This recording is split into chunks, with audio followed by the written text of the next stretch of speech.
Hey guys, it's me, the Pixel Girl. I hope you guys are having an amazing May 24th. I'm not really, but I'm sure things are going to improve. So, do you guys want the good news or the bad news first? If you want the good news, you can skip to... But if you would like the bad news, that's what I'm doing first. So here we go. Remember the skull quilt that I sent out? Turns out that it's very possible that I wrote the wrong address on it, and it didn't go to somebody's home address. It went to like a courier place called Penguin Pickup.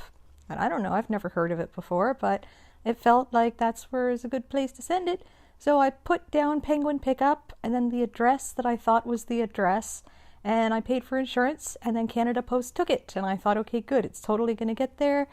And then it didn't get there, and then I opened a ticket with Canada Post. They want me to find the receipt, and I had the receipt. I'm sure it's around here somewhere, but it's like I put it somewhere that was in such a good hiding spot that I don't remember where that is. So I'm going to do some tidying up and hopefully find that soon. But I've basically already resigned myself to the fact that the quilt is gone. It went to a different address, which is 1 minute walking up the street from where it was supposed to go. So you would think it would be easy enough to just go get my quilt, but apparently it's a great big office building and there's like an Indian food place in there and a lawyer and a bunch of other stuff. And so far nobody has come forward and said, yes, I have your quilt. So it is possible that I've accidentally shipped out a death threat, because since it is, of all the quilts I could have lost in the mail, the skull quilt, then I suppose it is possible that somebody from the mafia has received my quilt and they think now that I am after them, or somebody has dispatched me to send them a death threat. So if that's the case, not really a death threat, but you didn't legitimately win my surprise and my draw, and you're not my pixel partner. So you erroneously have the quilt that Silas Burr is supposed to have, and you are not Silas Burr, and you fraudulently have my pixel surprise quilt. So it would be awesome if you shipped it back to me. You can email me at hezet@hotmail.com, and I will give you my mailing address if you don't have it already on the return package.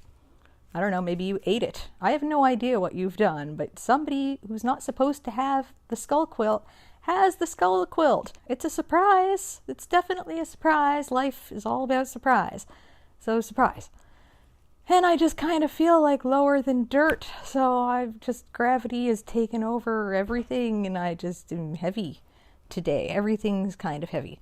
Okay, so now for the good news. The good news is that I've actually made some headway on the cannabis leaf quilt. Remember that thing I started last August?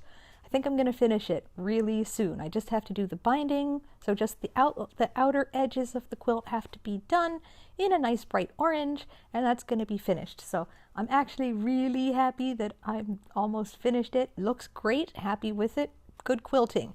Love it. Someone's going to be very happy with that one. And I've been working on the Harry Potter quilt for Jennifer as well. And I just laid out all the pixels and I just picked them all up and it looks quite good, and I've got some really great fabrics in there. So I'm looking forward to getting that one on the go. And once I catch all up to that, I'm sure it's going to be June 5th and time for my next draw. I'm going to be exceedingly cautious with all of the addresses that I write on all of my packages from now on. I'll probably triple check everything. And so I would like you guys not to worry that I'm a bumbling idiot. Nobody's perfect. I'm not perfect. I would like to be because I'm a Virgo, but that's just not really reality. Anyway, so that's all that's going on. I am working on quilts and I'm still doing stuff, and I will make Silas Burr another skull quilt. And if you would like the chance to win a Patreon Pixel Surprise quilt, then you should subscribe to my Patreon at www.patreon.com/HEZETT, because that's me, and for just $1 a month, because that's what I'm doing, person who has my skull quilt, I will put your name into a bingo cage, and then whoever's name I draw out of my bingo cage on the 5th of June is who will be my pixel partner, and then they choose the design, and then I make them the quilt, and then I ship it to them, and I cover the shipping as well. So, I'm gonna go. Thank you so much. I love you. Bye, guys.